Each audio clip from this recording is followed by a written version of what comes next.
capítulo 1.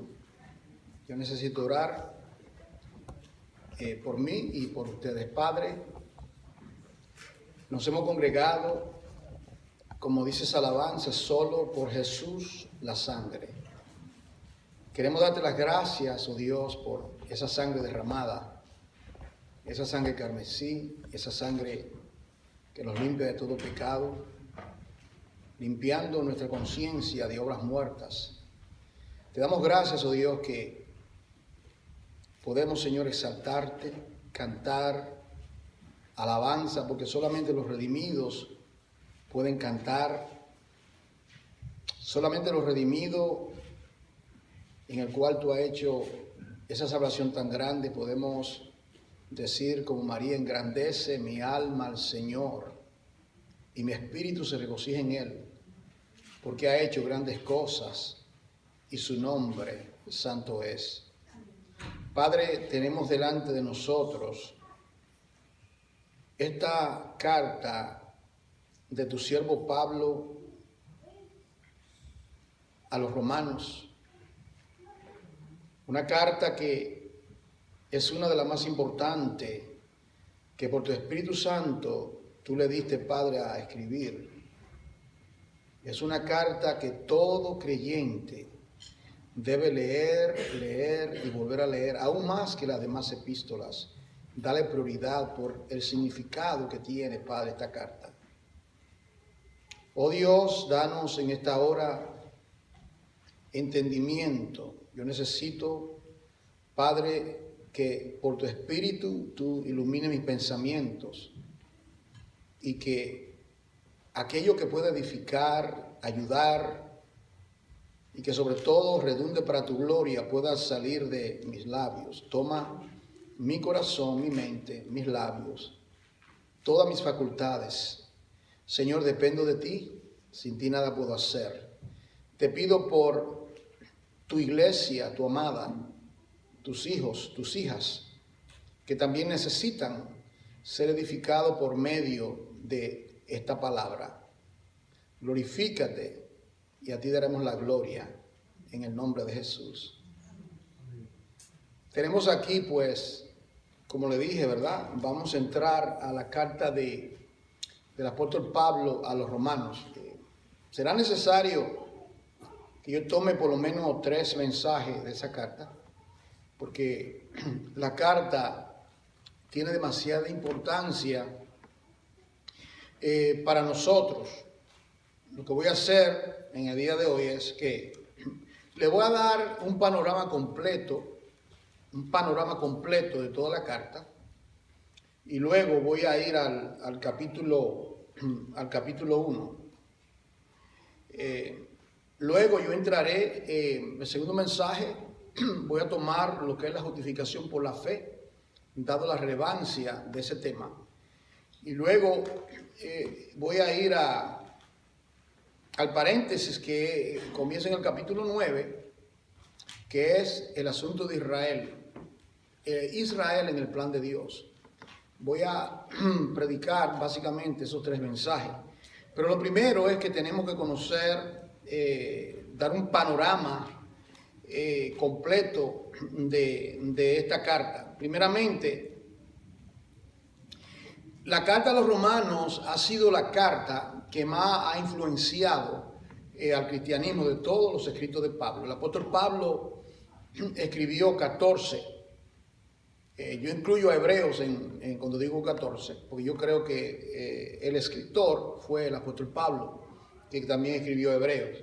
Se debate, pero esta es mi observación después de analizarlo. También es una de las cartas que más ha impactado. En esa carta de los romanos se conoce el pensamiento teológico del apóstol Pablo. Mire, alguien dijo que si Pablo no hubiese escrito las demás cartas, solamente con la carta de los romanos, hubiese sido suficiente para entender las grandes doctrinas. Tiene un contenido doctrinal. Y como Pablo usualmente, la primera parte de las cartas era la parte doctrinal, la segunda parte era la parte práctica. O sea, cómo vivir la vida a la luz de aquello que Él nos ha enseñado. Y es muy importante conocerla. El tema principal de esta carta es la justicia de Dios. Si diríamos, ¿cuál es el tema general? Él habla de la justicia de Dios. Cómo es que el hombre pecador, sin fe y sin esperanza, puede encontrarse en un estado de justificación. Cómo el hombre puede ser justificado. Como dice Job, cómo lo limpio, cómo lo sucio puede llegar a estar limpio. Bueno, eso es por medio de la justificación por la fe. El apóstol Pablo pues se encontraba en el año 57 que fue escrita esta carta aproximadamente, y el apóstol Pablo pues se encontraba en la parte de Corinto, y allá desde Corinto estuvo aproximadamente 3 meses, y durante ese tiempo él escribió esta gloriosa carta. Es una de las cartas más organizado, como que puede seguir el pensamiento del apóstol Pablo en esos 16 capítulos. Y como dije, tiene que ver con Cristo, la justificación y el Evangelio. Es decir, que es una carta muy importante. Yo quisiera darle a ustedes un panorama completo de todos los capítulos, para que podamos tener un poquito de un sentido de dirección en lo que vamos a hablar. Grandes conversiones, debo decir que a través de los años Dios ha usado la carta a los romanos para producir grandes conversiones a través de los tiempos. En el año 357 después de Jesucristo, hubo un hombre llamado Agustín de Hipona, que era de la parte de África. Y este era un joven muy promiscuo, es decir, dado a los placeres de la carne. Vivía en concubinato, en pecado, en lascivia. Y su alma estaba siendo muy agolpeada por el peso de su pecado. Y la historia relata que él se encontraba, iba a visitar a un amigo, y mientras llegaba, oyó una voz de unos niños que decía, toma y lee. Y cuando él lo primero que encontró fue un pergamino o un libro de la carta de Pablo a los romanos, donde decía que no ande en tinieblas y ni proveer para los deseos de la carne, sino que vestidos como hijos de luz. En otras palabras, esa palabra estaba en el capítulo 13 de Romanos, y fue tan impactado por el mensaje de Romanos que él se convirtió a Dios. Y hasta el día de hoy es conocido como San Agustín de Hipona, uno de los padres de la iglesia. Por ejemplo, él escribió algunos libros que todavía están en circulación. Yo sí les recomiendo uno que se llama Las Confesiones de San Agustín. Yo lo había leído hace muchos años y recientemente volví a adquirirlo. Lo había leído en inglés cuando joven, ahora lo estoy leyendo en español. Y es un libro que ayuda, porque ahí en ese libro él relata cuán depravado era su corazón, cuán malvado, y cómo la gracia de Dios le había alcanzado. Y pensar, hermano, que Dios usó la carta a los romanos para traerle a él a la conversión. También nosotros encontramos que precisamente Martín Lutero, que en el siglo XVI, también se le acredita su conversión al texto que el justo por su fe vivirá. Es decir, que Martín Lutero fue otro que fue impactado por la lectura de la carta a los romanos. También las iglesias metodistas tienen un hombre llamado Juan Wesley. Y Juan Wesley también se convirtió cuando él estuvo escuchando se estaba leyendo el comentario de Lutero a la carta a los romanos, y él mientras oía la lectura, él también fue impactado. También otro que fue convertido, también fue uno que se llama C.S. Lewis, que era un agnóstico, era un hombre un profesor de historia medieval en Inglaterra. Este hombre también se convirtió. Y hermano, los ejemplos abundan a través de todos los años el impacto que la carta a los romanos ha hecho en tantas y tantas personas.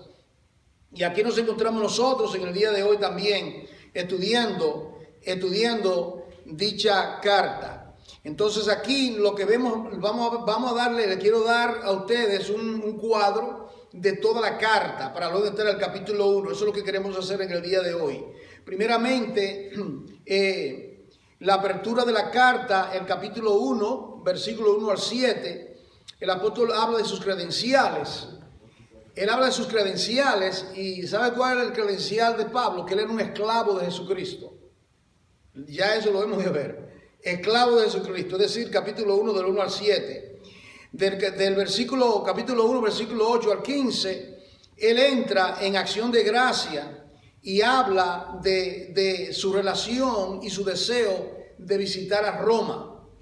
El apóstol Pablo siempre tenía un anhelo de visitar a Roma y la manera que llegó, primeramente él iba a Jerusalén a llevar una ofrenda para los santos que estaban padeciendo de escasez en Jerusalén. Y él quería también, el apóstol Pablo era muy estratégico, él lo que buscaba era ciudades grandes, las grandes urbes. Él sabía que Roma, hermanos, Roma era la capital del mundo. Roma es como decir Nueva York. Roma es como decir Londres. Roma era la capital del mundo, entonces el apóstol Pablo sabía que si él llegaba allá a Roma, él quería predicar el evangelio. Ahora, una de las cosas más extraordinarias de la carta a los romanos, si usted ha leído y ha estudiado un poco, fue que Pablo no fue el fundador de la iglesia, es decir, que ya en Roma había creyentes. Y la pregunta que nos hacemos es cómo es que esta iglesia o iglesias están en Roma y el apóstol Pablo directamente no predicó en Roma porque no había llegado. ¿Sabe cuándo es que Pablo llega a Roma? Encadenado. Usted lo puede leer en Hechos capítulo 28 cuando él llega finalmente como prisionero de Roma porque él apeló a César. Pero ya en Roma ya habían transcurrido 27 años desde Jesucristo y ahora él escribe esta carta porque quería ir a Roma. ¿De qué manera llegó el evangelio a Roma? Bueno, tenemos diferentes maneras de verlo. Ustedes recuerdan que en Hechos capítulo 2, si usted lee, ahí dice que habían personas de Roma el día de Pentecostés. Es decir, que cuando vino el descenso del Espíritu Santo, habían creyentes, fueron llenos del Espíritu Santo, regresan a Roma y de esa manera posiblemente llegó el evangelio a Roma. También tenemos a una pareja llamada Aquila y Priscila, que también estuvieron o residían en Roma porque ellos fueron expulsados de Jerusalén. Es decir, que de una u otra manera la iglesia en Roma se había establecido y era una iglesia con una gran doctrina, con un gran amor hacia la obra de Dios. Entonces, en el capítulo 1, versículo 16, él da el tema de la carta. ¿Cuál es el corazón de la carta? ¿Verdad? Es la justicia de Dios. La justicia de Dios. Lo he dicho muchas veces, valga la redundancia y hay que continuar repitiendo lo mismo. El evangelio no comienza con el amor de Dios. Es un error muy grande de los predicadores. A nosotros nos han enseñado, a mí, por 15 años me lo enseñaron, ¿verdad? Que cuando predican el evangelio, que comiencen a hablarle a los pecadores de que Dios le ama, o que Dios tiene un plan maravilloso para su vida, y que del amor de Dios, y un poquito de emocionalismo para que la gente se derrita con el amor de Dios. Bueno, esa no es la manera que se comienza el evangelio. Está claro, si usted lee en el capítulo 1, versículo 16 y 17, que lo hemos de desglosar, el evangelio comienza con la ira de Dios, con la justicia de Dios. El hombre ha pecado. El hombre está destituido de la gloria de Dios. ¿Qué hay que hacer? ¿Qué es lo que hay que hacer para que el hombre vuelva a estar? ¿Cómo es que lo vil se hace justo? ¿Cómo que el pecador puede pasar de muerte a vida? Bueno, Pablo, por medio del Espíritu Santo, explica de una manera magistral en esos 16 capítulos lo que tiene que ver con la justicia de Dios. Entonces, usted ve el capítulo 1, versículo 18 al 20, él habla de que el pecado ha reinado universalmente. Y usted va a leer, él va a llegar un momento cuando él dice, por cuanto todos pecaron y están destituidos de la gloria de Dios. ¿Cuándo él dice eso? Él lo dice ya en el capítulo 3. ¿Por qué lo dice? Porque él toma primeramente a los religiosos, a los judíos, a los paganos y lo pone en un tribunal. Y él dice, por ejemplo, lo lleva, con esta palabra, está el tribunal y él lleva a toda la humanidad y él quiere probar que nadie puede presentarse delante de Dios sin ser justificado por la fe. Entonces él toma, primeramente, él toma a los judíos, primeramente él toma a los paganos y él dice, bueno, los paganos, ellos no tienen ley, ellos no tienen predicador, pero tienen la conciencia, número uno, y tienen también las cosas creadas, las cosas invisibles de él, su eterno poder, se hacen claramente manifiestas por las cosas creadas, de manera que no tienen excusa. Y él toma a los paganos. Yo antes me hacía la pregunta, ¿cómo es que un pagano en África, en una tierra, en esos lugares recónditos de la tierra, que no tienen el evangelio, no tienen predicación, no hay manera, no tienen libros, no tienen Biblia y no tienen predicadores, ¿de qué manera Dios va a juzgar a esa persona? Alguna persona dice, bueno, esas personas son inocentes. Oh, no. La carta a los romanos dice que Dios los va a juzgar a la luz del conocimiento que ellos tienen. Luego el apóstol Pablo trae a juicio a los judíos. Los judíos, ellos fueron aquellos que Dios les dio la palabra para que se la comunicase a los paganos y a los gentiles. Los judíos, ¿qué ventaja tiene el judío? Bueno, que a ellos se les dio la promulgación de la ley, ellos recibieron los pactos, ellos recibieron la promesa y de cuál vino Jesucristo. Ellos no se pueden jactar porque ellos, al igual que los paganos, pecaron contra Dios y no cumplieron la justicia de la ley.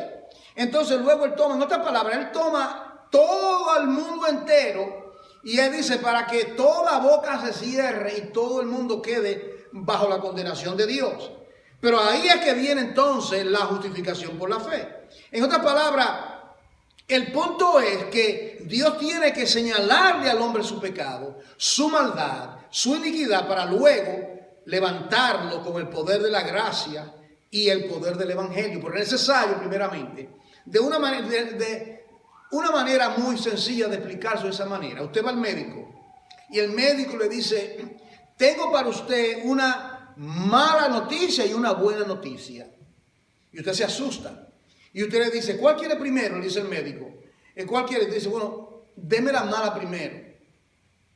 Y luego deme la buena. ¿Cuál es la mala? Usted tiene una enfermedad, digamos, en un pulmón, el hígado, algo muy serio, muy serio.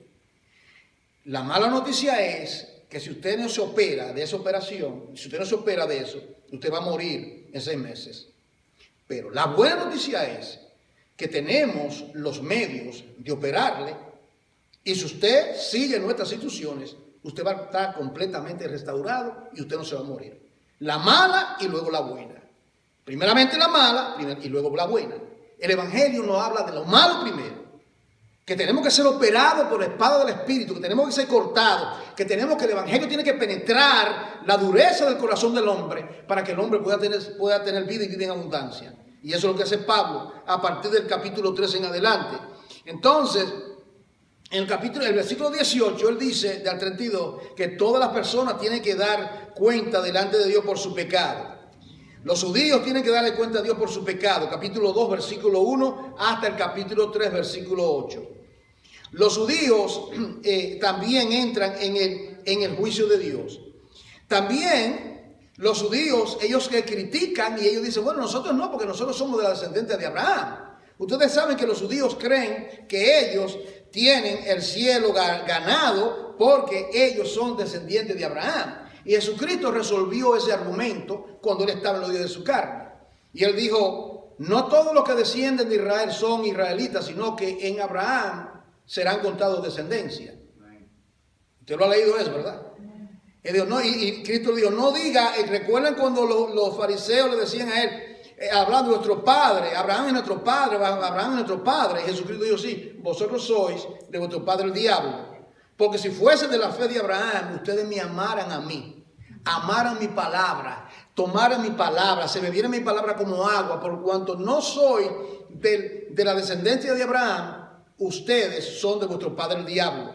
Nadie se equivoque, nadie se equivoque. Nosotros amamos a Israel, yo siempre lo digo, y nosotros oramos por Israel. Y vamos a hablar de Israel cuando llegamos al capítulo 9. Pero los israelitas, toda esa nación, y en cada parte del mundo hay judíos, solamente los que son justificados por la fe a base del evangelio son salvos.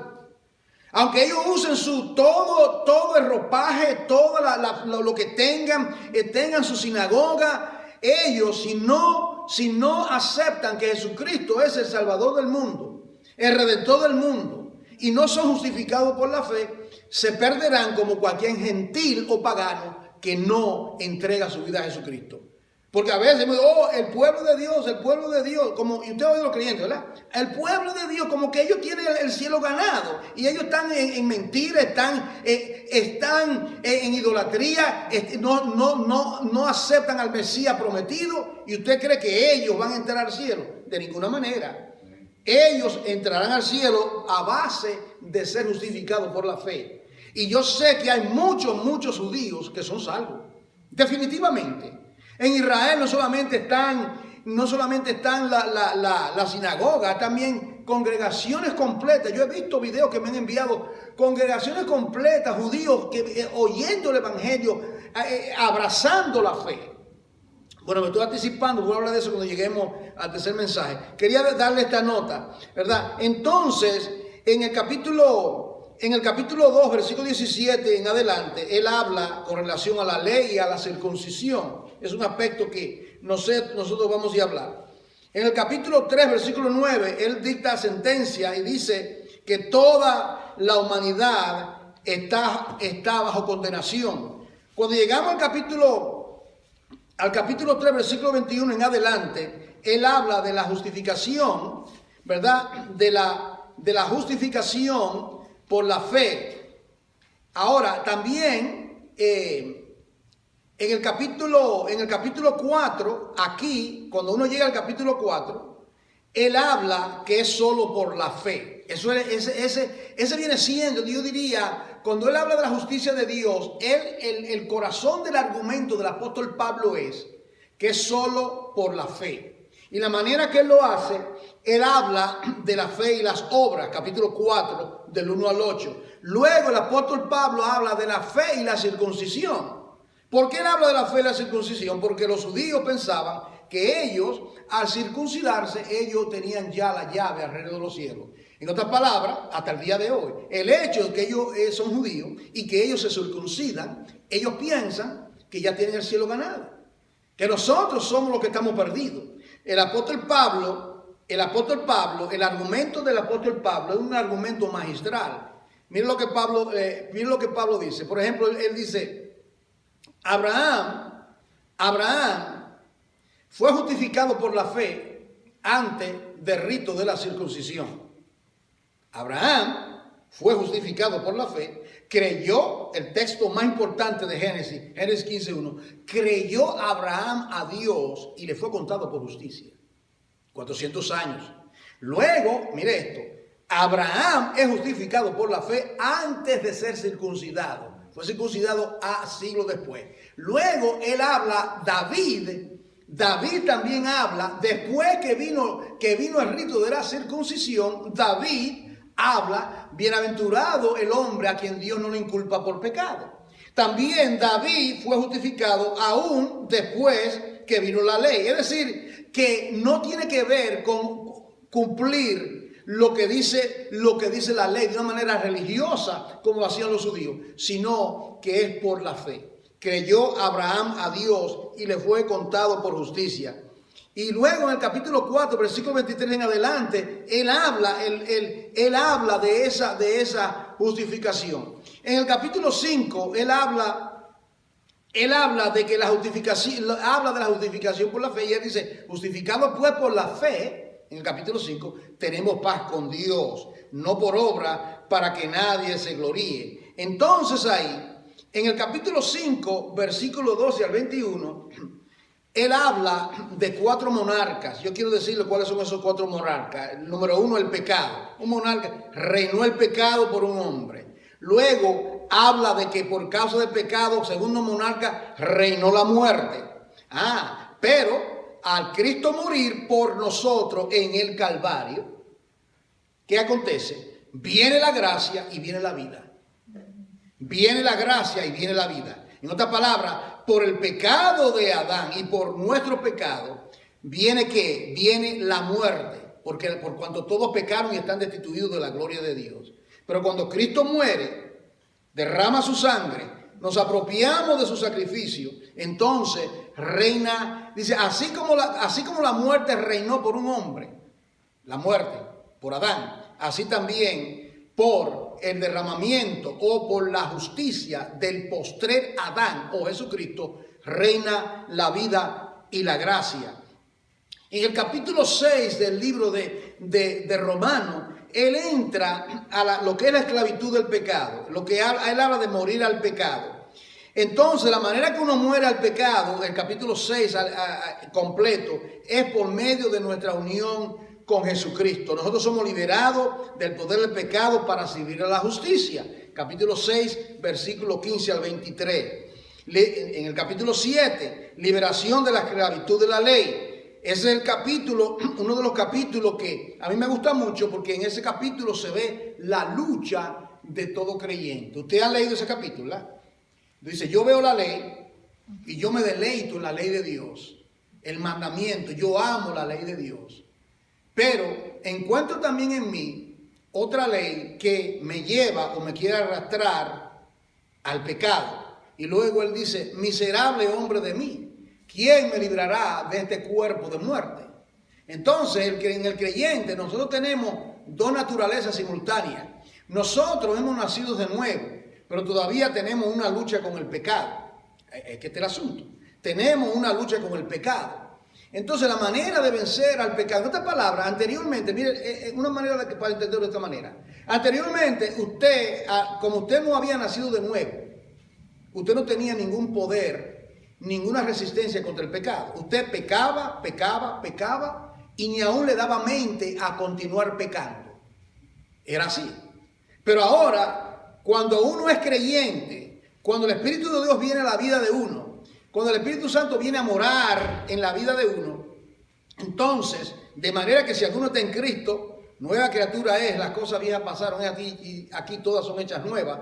De manera que entonces ahora usted tiene un principio operando en su vida. Usted tiene el Espíritu Santo de Dios, está en usted, y tiene la palabra de Dios, y tiene los recursos de la gracia para ayudarle a usted en su lucha contra el pecado. Al principio, nosotros, cuando somos nuevos en la fe, estamos comenzando, estamos cruditos, podemos decir. Y tenemos lucha y a veces no podemos vencer, pero según vamos creciendo, por eso la importancia de crecer, hermano, crecer en la gracia y en el conocimiento de Jesucristo, crecer en la palabra, crecer en el entendimiento para nosotros ser victoriosos. Ahora, en el capítulo 8, esto es un panorama completo, en el capítulo 8, él habla de la seguridad de la vida eterna y en el Espíritu, de que vivamos en el Espíritu.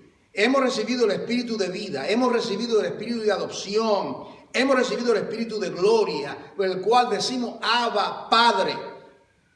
En el capítulo 9, ahí viene lo que le decía, el problema de Israel. Capítulo 9, versículo 1, hasta el capítulo 11, versículo 36. Ahí habla de las promesas que fueron dadas al pueblo de Israel. Ustedes saben que en un momento dado, ¿ha desechado Dios a Israel para siempre? ¿Y cuál es la respuesta? De ninguna manera. ¿Ha leído eso? ¿Ha rechazado Dios a Israel? ¿Lo ha rechazado? No. De ninguna manera Dios ha rechazado a Israel, sino que Dios ha puesto a Israel en un par, en un detente. Dice que ese endurecimiento, Dios llegará un momento cuando Dios va a tratar de una manera poderosa, como de la misma manera que ha tratado con los gentiles. De la misma manera Dios va a tratar con Israel. Y de en medio de ellos, miren lo que dice sobre Israel. Miren lo que dice. Cuando el apóstol Pablo habla de Israel en el capítulo 11, él dice, él cita a Elías. Elías dice, solamente yo he quedado. Y Dios le contesta a Elías y le dice, mira, yo me he reservado a 7,000 que no han doblado rodillas delante de Baal. Y ahí mismo dice, que aunque la descendencia de Abraham sean como la arena de la tierra, solamente el remanente será salvo. Eso es algo que la gente no lee, eso parece, ¿verdad? Parece que ese versículo no lo leen, pero ahí está para que usted lo lea y discierna. Es decir, que no toda persona, porque se llame judío, porque vive en Israel, porque coma kosher, porque se ponga todo el ropaje judío, hable hebreo o arameo, vive en Israel, celebre la fiesta, el Shabbat y lo otro. No, solamente aquellos que son justificados por la fe, de la misma manera que nosotros hemos sido justificados por la fe. No sería injusto, hermano. La humanidad hubiese culpado a Dios de injusticia, decir que Dios tiene una norma para salvarme a mí, que soy gentil, o era, porque ya no lo soy. Los gentiles, Dios tiene una norma y que Dios tiene otra norma para salvar a los judíos. ¿Qué diríamos? Que Dios, eso es favoritismo.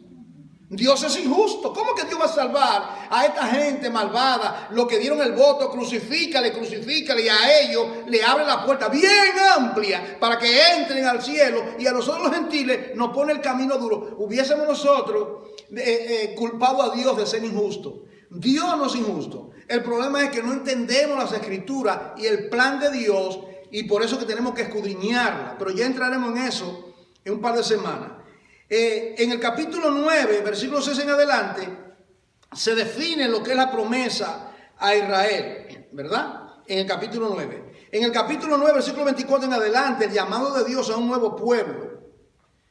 Ahí que está. Ahora, en el capítulo 9, ya el apóstol Pablo dice que a base de la muerte de Cristo, a base de su sacrificio, a base de ser justificado por la fe, Dios ha creado un Israel nuevo. ¿Cuál es el Israel nuevo? La iglesia de Dios, el cuerpo de Cristo.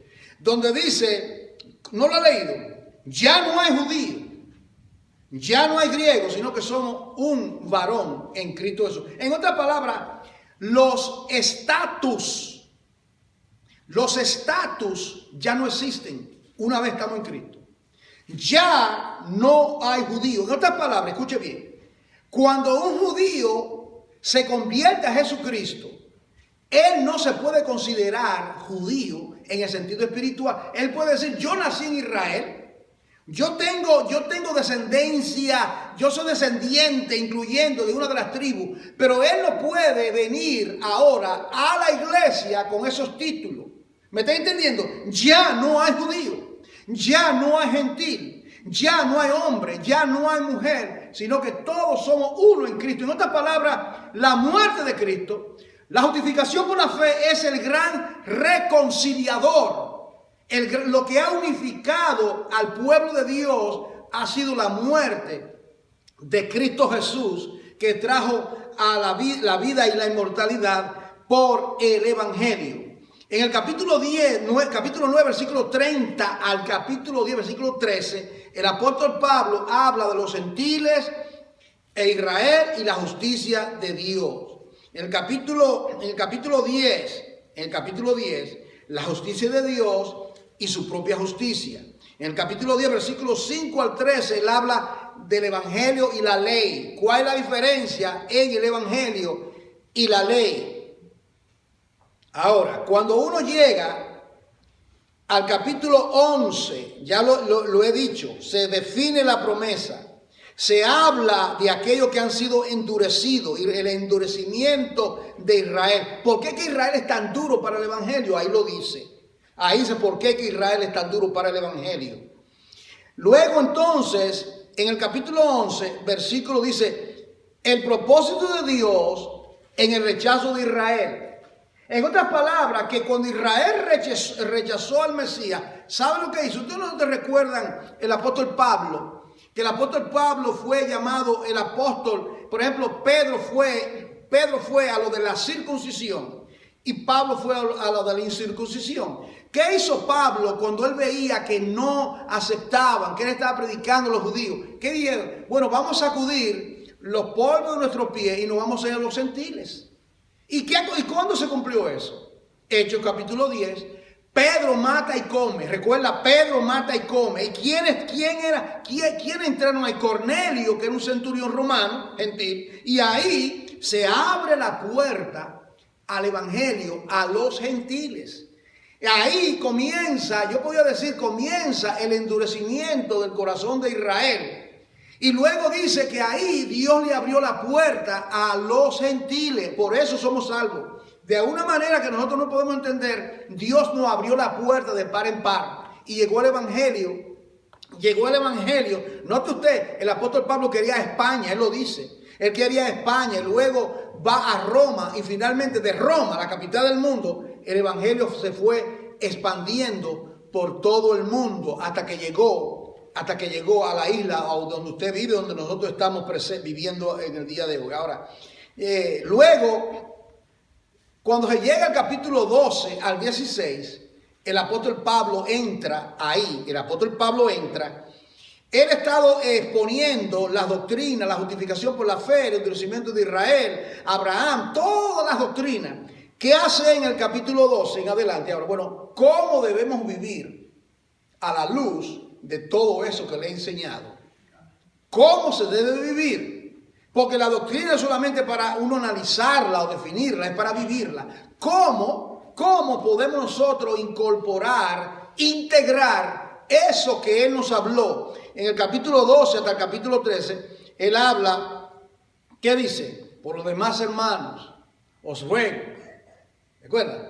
Por la misericordia de Dios, que presentéis vuestro cuerpo agradable, que es vuestro culto racional. No os conforméis a este mundo, sino transformados por medio de la renovación de vuestro entendimiento. En otras palabras, todo es la misericordia. ¿Sabe cuáles son las misericordias de Dios? Lo que Él dijo del capítulo 1 al versículo 11.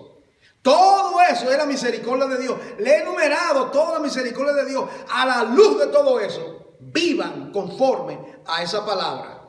Entonces, Él finalmente cierra la carta. En el capítulo 15, Él habla de los planes de Pablo de viajar allá a Roma. Y luego en el capítulo 16, Él da las salutaciones principales. Ahora, habiendo ya dado ese panorama, ¿verdad? En estos 20 minutos, yo quiero ahora entrar al capítulo 1 para que entonces piguemos un poquito más adentro y podamos tener un poquito saborear un poco la carta a los romanos. Es un panorama de una manera a vuelo de pájaro, usted tiene una idea, navegar por toda la epístola. Ahora, aquí él comienza, está él en Corinto. Duró 3 meses el apóstol Pablo. Él está en Corinto y él tiene que ir a Jerusalén porque en Jerusalén había una necesidad y él quería llevarle una ofrenda, un donativo que habían dado para los santos que están en Jerusalén. Ahora el apóstol Pablo le dice a ellos, mire, yo voy a Jerusalén y ahí me esperan, el Señor me dice a mí que me esperan azote, pero a mí no importa, yo voy a llegar a Jerusalén. Y él quiere ir personalmente, no enviar el donativo, sino que él quiere ir. Y en ese intervalo, mientras está en Corinto, en el año 57, después de Jesucristo, el Espíritu de Dios lo toma a él y él toma esa pluma y él comienza a escribir esta carta a los romanos 27 años después de Jesucristo, de los eventos de Jesucristo. En el año 57 aproximadamente, él comienza a escribir la carta a los romanos. Él no conocía a los romanos, quiero reiterar. Él no había ido a Roma, quiero reiterar. Él quería ir allá y él dice por qué él quiere ir. Vamos a leer un poco, aunque sea a la mitad de este capítulo, hasta el tiempo que tenemos, para que podamos entender un poquito. Primeramente, las cartas en esos tiempos, usted sabe cuando usted quiere una carta, usted firma al final. En esos tiempos las cartas se firmaban al principio. Y por eso usted ve que el nombre dice Pablo, siervo, doulos, que significa esclavo, siervo de Jesucristo, llamado a ser apóstol. ¿Quién lo llamó? ¿quién llamó a Pablo a ser apóstol? Jesucristo lo llamó en camino a Damasco. Saulo, Saulo, ¿por qué me persigue?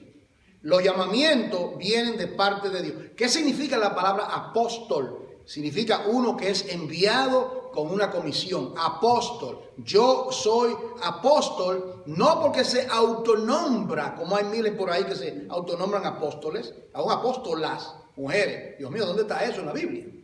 Pero ahí está, personas. Una cosa increíble. Personas que tuercen las escrituras. Una cosa es lo que está pasando en el cristianismo y la gente siguiendo a personas así, ¿verdad? Dice aquí, apóstol de Jesucristo.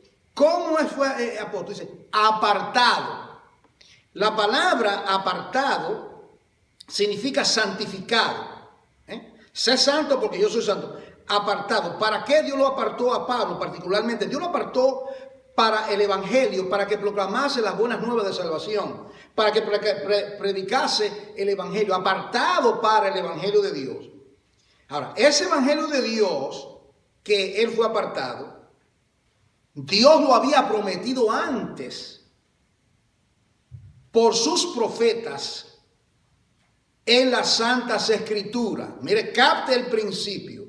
El evangelio está escrito en las Sagradas Escrituras.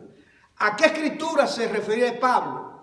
A Génesis y a Malaquías, el Antiguo Testamento, porque el Nuevo Testamento todavía no existía. ¿Me sigue? Es decir, que lo que dice que el Evangelio no está en el Antiguo Testamento tiene gran problema explicándome esto. Porque aquí dice en las Sagradas Escrituras, y la única Sagradas Escritura que Pablo, Pedro, Juan, todos los apóstoles conocían eran los pergaminos del Antiguo Testamento. Es decir, que si usted solamente tiene el Antiguo Testamento y no tiene el Nuevo, usted puede predicar el Evangelio de Jesucristo, sí o sí. Usted puede predicar a Jesucristo sin el Nuevo Testamento.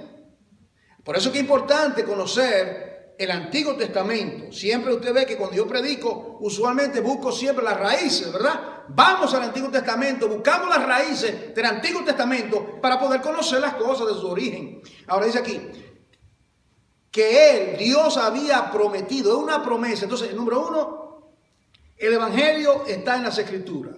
Segundo, es una promesa, la promesa de la vida eterna.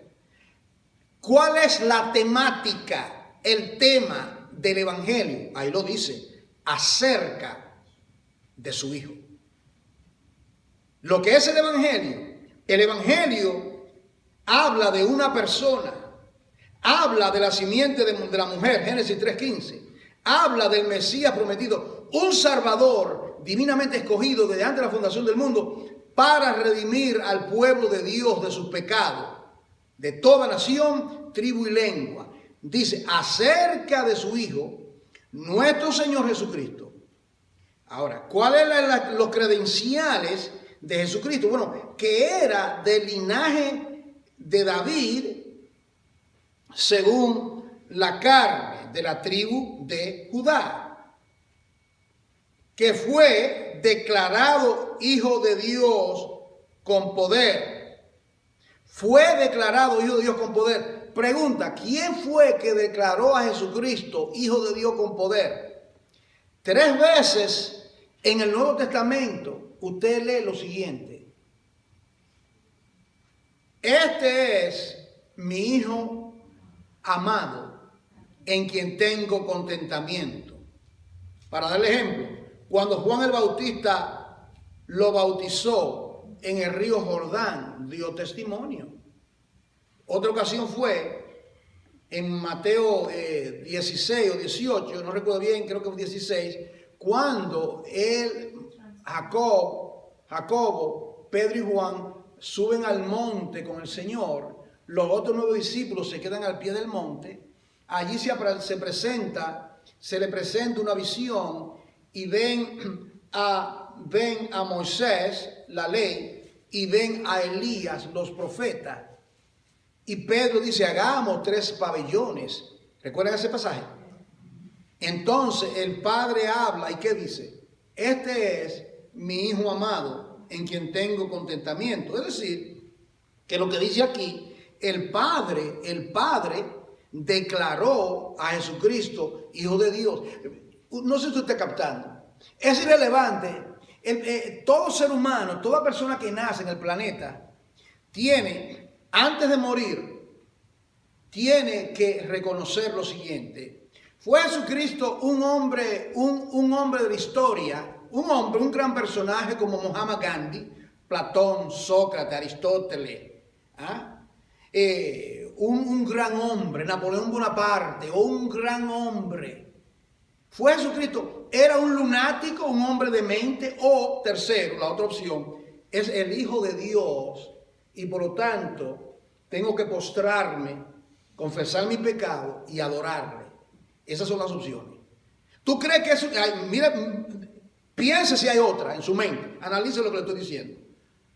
¿Qué dicen los hombres que es el Hijo del Hombre?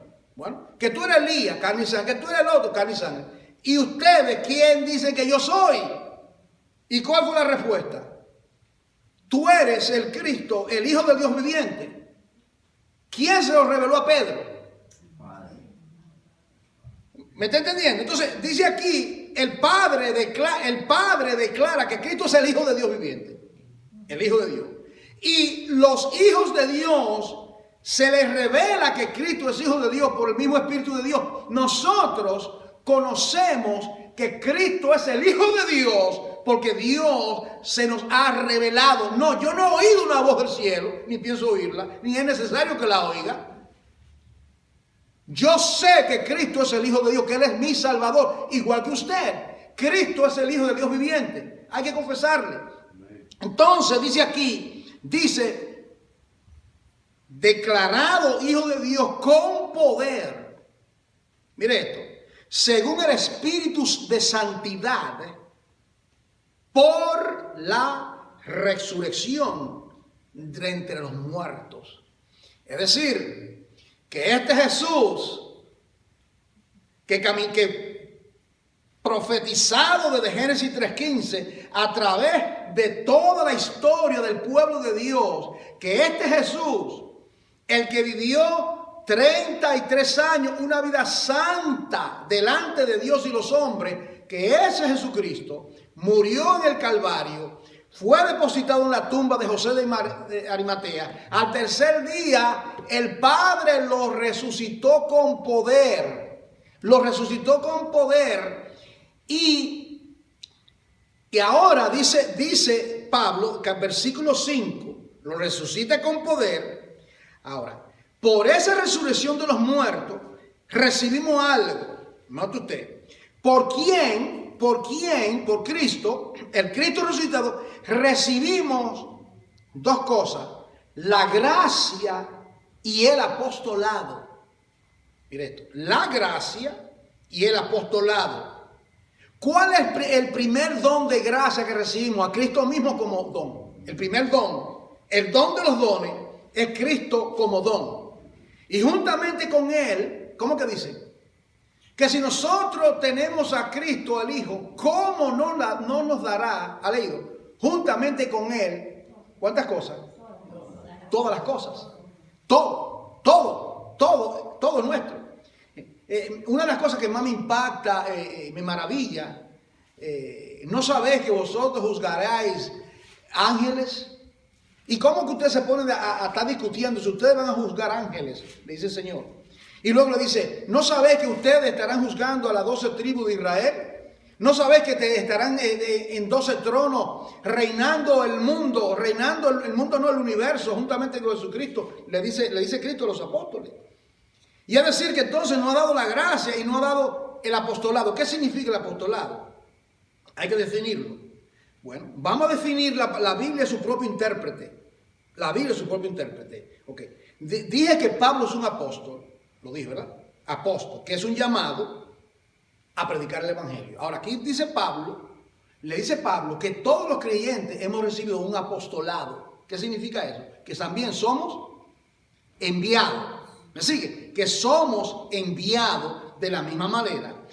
Usted lo lee en Juan 17. Así como me envió el Padre, yo os envío a vosotros. Por lo tanto, no salgan de Jerusalén. hasta que el Espíritu Santo venga sobre vosotros. Recibiréis poder y me seréis testigo en Jerusalén, en Judea y Samaria y hasta los últimos confines de la tierra. Ustedes van a recibir el dunamis, el poder, la autoridad para hacer mi obra. Entonces, nosotros los creyentes tenemos el apostolado porque Cristo resucitado nos ha dado ese llamamiento. Y dice aquí, ahora, ese apostolado y esa gracia tiene un propósito para la obediencia a la fe en todas las naciones por amor de su nombre. ¿Qué es lo que está diciendo? Que nosotros tenemos el apostolado para que las demás naciones que no conocen a Jesucristo, las demás naciones, obedezcan la fe. La fe, ¿a qué fe se refiere? A la doctrina que hemos recibido, el evangelio, para que todo el mundo obedezca a la fe entre todas las naciones. Dice el versículo 6, entre las cuales estáis también vosotros. En otras palabras, ustedes también, los romanos, le está diciendo, ustedes que están en Roma, ustedes están incluidos en el plan de Dios.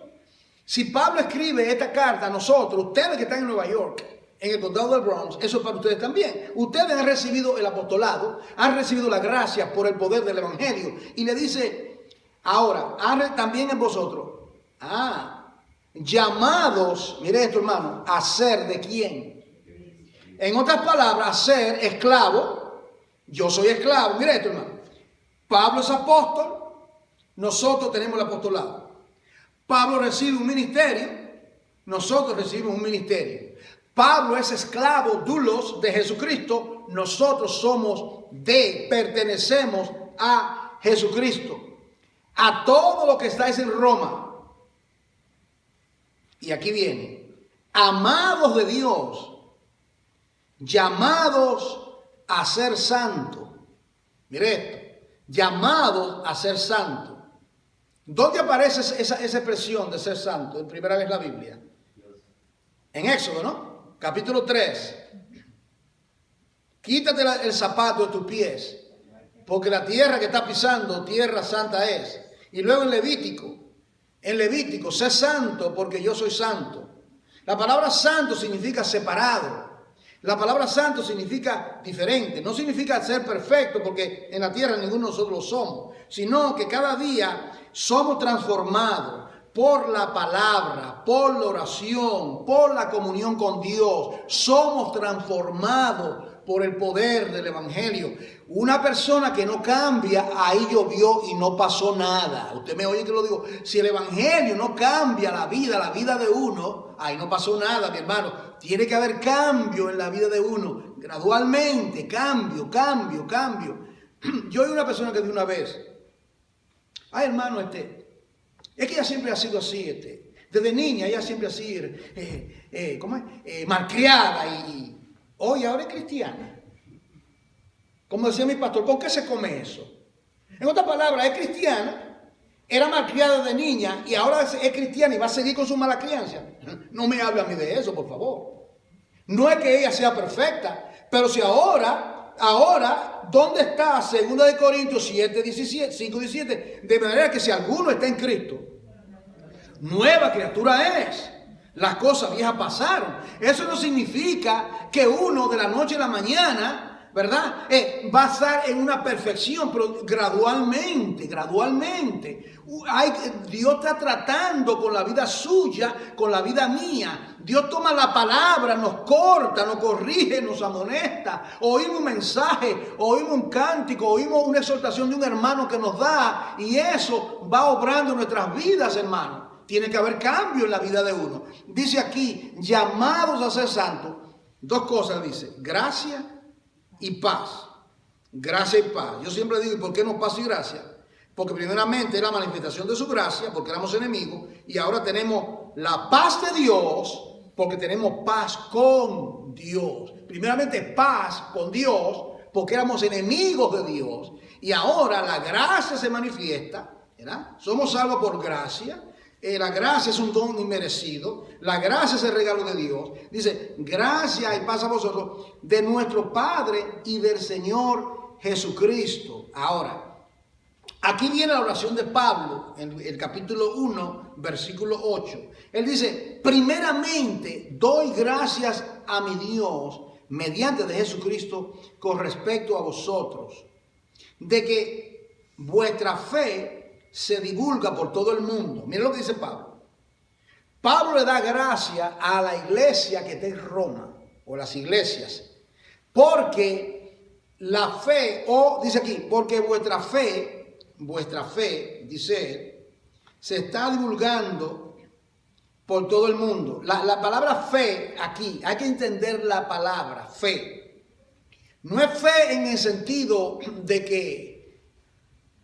que yo creo, sino la creencia, vuestra doctrina, lo que usted, el evangelio, eso que ustedes han recibido, esa palabra no adulterada, que vuestra creencia, el evangelio, se está divulgando. ¿De qué manera se estaba divulgando? Principio. Entonces, esta era una iglesia que había recibido el apostolado. ¿Recuerda que dice que había recibido el apostolado? Entonces, esa iglesia estaba siendo una iglesia apostólica porque estaba divulgando la doctrina, el evangelio. Cada vez que usted comparte el evangelio con alguien, usted está llevando a cabo un apostolado. Un apostolado. Usted está predicando la palabra de Dios, dice aquí. Porque testigo me es Dios, versículo 9, a quien sirvo en mi espíritu en el evangelio de su Hijo, de que sin cesar hago mención de vosotros siempre en mis oraciones. Lo decíamos el viernes, ¿verdad? Estamos orando. Y decíamos lo importante de orar específicamente, a veces hasta con nombres, si uno recuerda, a orar específicamente por la iglesia, por Pablo, por el otro, por el otro. Nota cuántas veces Pablo decía que oren por mí, dice aquí, rogando que de alguna manera tenga al fin, por la voluntad de Dios, un próspero viaje para ir a vosotros. Usted ve, hermano, el anhelo del apóstol Pablo de ir a Roma. El anhelo de ir a Roma. Y recuerden, hermano, eran unos viajes en alta mar. Usted se recuerda, si usted lee Hechos, capítulo 28, uno de los capítulos más extraordinarios, el naufragio, donde ahí habían 318 personas y ni una se murió, porque ellos llegaron finalmente. Y Pablo llegó como prisionero a Roma, finalmente llegó prisionero. Y estuvo preso. Estuvo preso. Una vez lo soltaron y la otra vez de ahí fue para el calabozo, para ser ejecutado. Dice aquí, porque deseo veros. Aquí viene el propósito por el cual Pablo escribe la epístola. Mira aquí el propósito. ¿Por qué Pablo quiere ir a Roma? Primeramente, quiero veros, número uno. Quiero conocerle personalmente. Quiero estar. Una cosa es que uno conozca a una persona, que hable por teléfono, que le escriba por acá. Otra cosa es de cara a cara. Quiero veros, quiero conocerle a ustedes. Segundo, para comunicaros algún don espiritual. Mire esto es tremendo.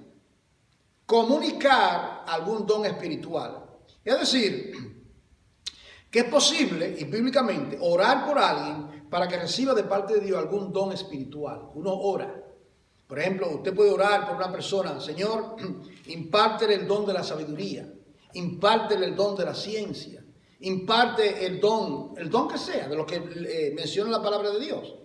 Y Dios puede honrar esa oración. Ahora, hay algo, cuando habla del don, de comunicar el don, usted nota que cuando la Biblia habla de dones, los dones espirituales, cada vez que habla de los dones espirituales, lo habla en el contexto de un cuerpo, no algo aislado. No sé si me sigue. No es que Dios me da un don para mí mismo y para yo aprovecharme, hacer lo que quiera. El don tiene que ser para bendecir a otros, para beneficio de otros. Por eso es que dice y reitera, hágase todo decentemente y con orden. Y luego dice, y luego repite varias veces, para edificación, para edificación. Es decir, que cuando usted abre su boca, ¿verdad? Cuando usted abre su boca y estamos en un estudio bíblico, y al estudiar, como hicimos el viernes, estamos estudiando la palabra, entonces una hermana dijo, hermano, fíjese, yo tenía ese pasaje en mi mente, y usted lo dijo. Lo dice la palabra, que si están hablando y uno le es revelada una palabra, el otro que está hablando se calle, se detiene, el otro comunica esa palabra y luego dice, para que todos seas amonestados y enseñados. Pablo dijo, yo soy enseñado por todos. ¿Lo han leído? Yo soy enseñado. El que no está dispuesto a enseñar, a aprender, que no enseñe. Uno tiene que aprender de los demás. Entonces dice aquí, dice, a fin de que seáis confirmados. Versículo 12. Esto es para ser mutuamente confortados por la fe que nos es común a vosotros y a mí. En otras palabras, el Evangelio. Tenemos la misma doctrina, queremos ser confirmados, queremos entrelazarnos, queremos conocernos, queremos abrazarnos, queremos compartir como hermanos. Versículo 13. ¿Y por qué Pablo no había llegado? Bueno, pero no quiero, hermanos, que ignoréis que muchas veces me he propuesto ir a vosotros. Muchas veces me he propuesto ir a vosotros. Quiero llevarle, para que entienda este pasaje, quiero que entienda esto. ¿Ustedes recuerdan el hecho? Y nosotros queríamos ir a un sitio y el Espíritu Santo nos impidió. Y queríamos ir a otro lugar y el Espíritu Santo nos impidió. Y vimos una visión de un varón de Macedonia que decía, pasa a Macedonia y ayúdanos. Entonces entendimos que el Espíritu Santo quería que fuésemos a Macedonia.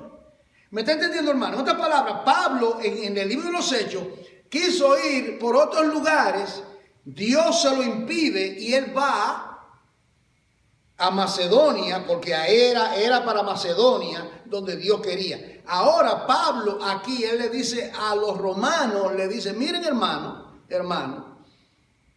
yo no quiero que ustedes ignoren que muchas veces yo me he propuesto, he empacado las maletas, básicamente, yo he querido ir a arrancar, ir por vosotros, porque he querido ir a Roma. Pero hasta ahora he sido estorbado. Oh, ve hermano, el diablo estorbó a Pablo. No, ahí no dice que fue el diablo. He sido estorbado.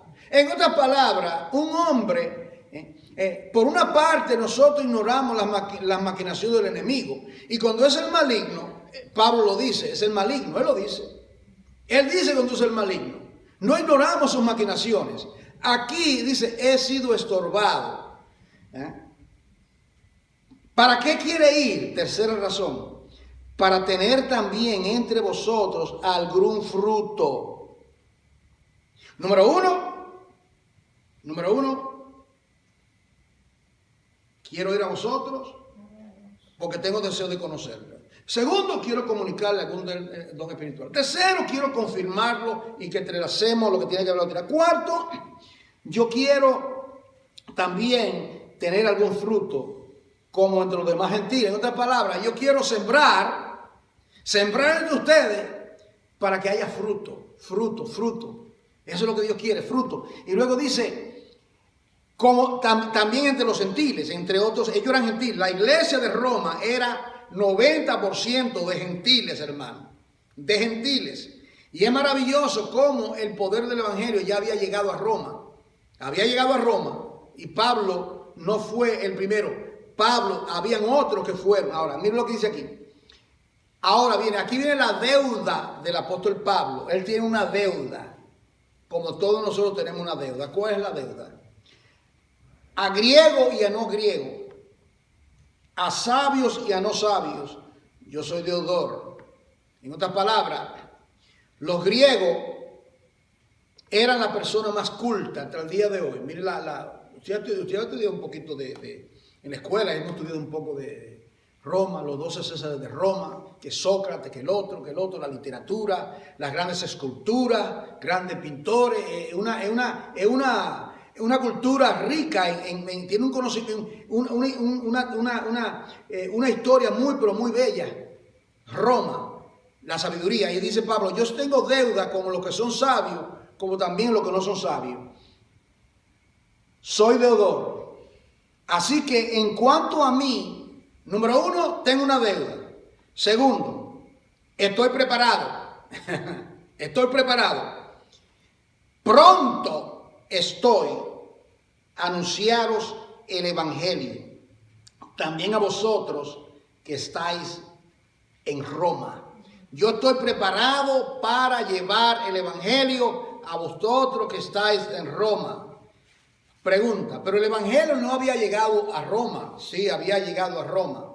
Pero Pablo sabía, yo quiero reiterar, que Pablo, la visión de Pablo era establecer allá en Roma una base, porque todos los barcos, todo pasaba por Roma. Y él sabía que si él tenía ahí una base central, ya no Antioquía, porque está muy lejos de Roma. ¿Te acuerdas que de Jerusalén? Ustedes estudian conmigo, porque yo esto lo explico constantemente. Primero era Jerusalén, la persecución lo llevó a Antioquía. ¿Te acuerdas? Había profetas y maestros de Antioquía. El Espíritu Santo apartarme al Saulo a Bernabé. La base de Antioquía era muy lejos. Pablo dice, no, Roma es la clave. Vamos estratégicamente a establecerme en Roma, tener una base, porque por ahí que pasan y de ahí, en otras palabras, si ahí hay convertidos, de ahí salen esos barcos y el evangelio se va expandiendo por otra parte. Esa es la estrategia del Señor por el apóstol Pablo. ¿Me está entendiendo, hermano? Entonces ahora dice aquí, aquí viene este texto, que viene siendo la temática, y lo vamos a dejar ahí. Nada más voy a llegar a estos dos versículos, nada más voy a llegar por hoy. Pero mire esto aquí. Dice el apóstol Pablo,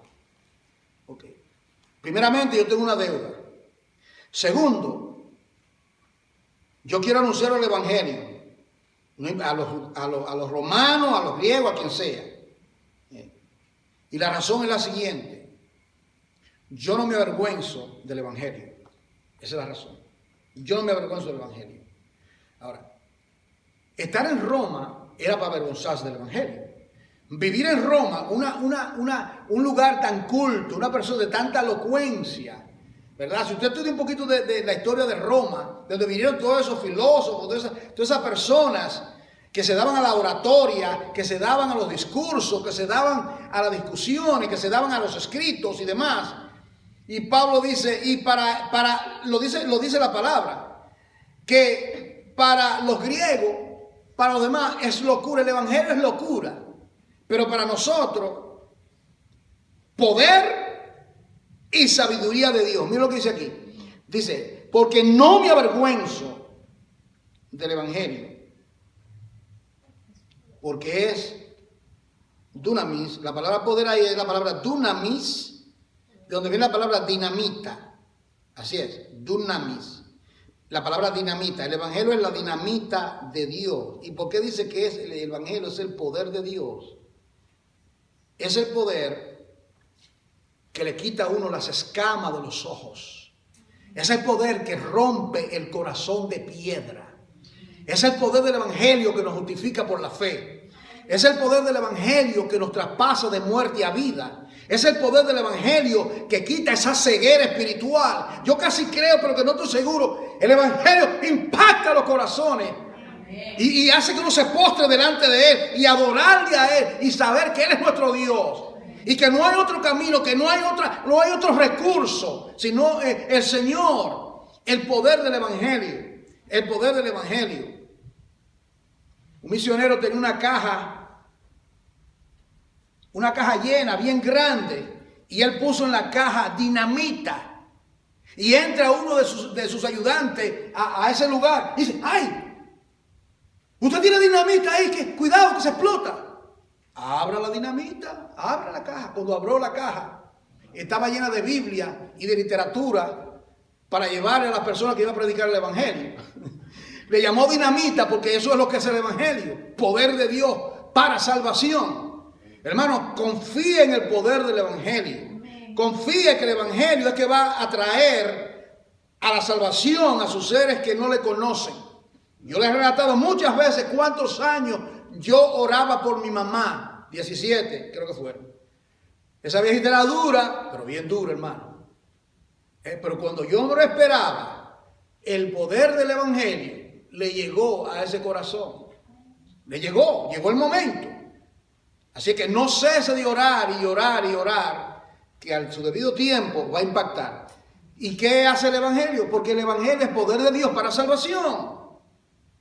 Es la manera, es el poder, es la habilidad de Dios. La habilidad de Dios para salvación. Es el medio que Dios usa para salvarnos. ¿De qué manera usted fue salvo? Fue por medio del evangelio. ¿Por qué yo estoy predicando? Porque me predicó mi pastor. Hace más de 40 años me predicó la palabra. Y el evangelio me impactó, me cambió. Lo único que cambia al hombre es el poder del evangelio. Escúchenlo todos aquí. El evangelio es lo único que cambia. Que cambia. Dice aquí: a todo aquel que cree. ¿Quiénes son los primeros que tienen que creer? Ya lo he dicho. Al judío primeramente. Primeramente el judío tiene que creer. Y también el griego o al gentil o aquellos que no son judíos tienen que creer. ¿Por qué? ¿Por qué es que el evangelio es poder? Porque en el evangelio, la justicia de Dios se revela. La justicia de Dios se revela. ¿Qué significa eso? Que desde Adán en adelante todos somos injustos, todos pecamos en Adán. La raza completa, mire, 7 billones de seres humanos hoy en el planeta, dije 7 billones, y 1 billón son 1.000 millones, están destituidos de la gloria de Dios a no ser que le alcance el evangelio. Mire cuán poderoso es el evangelio. ¿Por qué? Porque Dios es justo, Dios es santo y el hombre ha pecado. Y de la única manera es por medio del poder del evangelio que lo justifica por la fe. Por eso que la temática es la justicia de Dios. El libro de Romanos dice aquí, porque en el evangelio la justicia de Dios se revela por fe. La justicia de Dios se revela. Cuán justo es Dios. Cuán justo es Dios y cuánto hemos menospreciado su amor, su misericordia, le hemos pisoteado. Y ahí se revela. ¿Cómo se revela? Por fe, porque el justo por su fe vivirá, y que somos justificados por la fe, y que porque la fe viene por oír por la palabra de Dios, y para fe, por fe y para fe, como está escrito, mas el justo por la fe vivirá. Tenemos que dejarlo ahí. Yo quisiera seguir, pero no, vamos a dejarlo ahí. Porque ya entramos, él define cuán culpable es el hombre. Lea, hermano, sumérjase. Si tiene una palabra, subráyela. Luego me tiene que preguntar privadamente, que yo le explique algo, por favor hágalo. ¿Verdad? Pena que muchos hermanos no pudieron venir y oír esta parte de este mensaje. Es muy importante entender el tema. Si usted logra, hermano, mire, cuando usted logre entender, tome a Romano como uno de sus libros preferidos de la carta de Pablo. Todos son buenos, pero tome a Romano, léalo, escudriñelo, defina palabras. Porque cuando usted lee las otras epístolas, usted lee a Gálatas, Efesios, lo otro, encaja en todo. Que Dios sea glorificado. Vamos a orar para que Dios nos ayude a retener. Padre, queremos darte las gracias en esta tarde. Tenemos que detenernos en este momento. Y que tú, Señor amado, esta palabra que hemos recibido nos ayude, Padre. Nos ayude, Padre, a entenderla, a saborearla, a captar los principios de tu gloriosa palabra. Multiplica tu palabra y que tenga,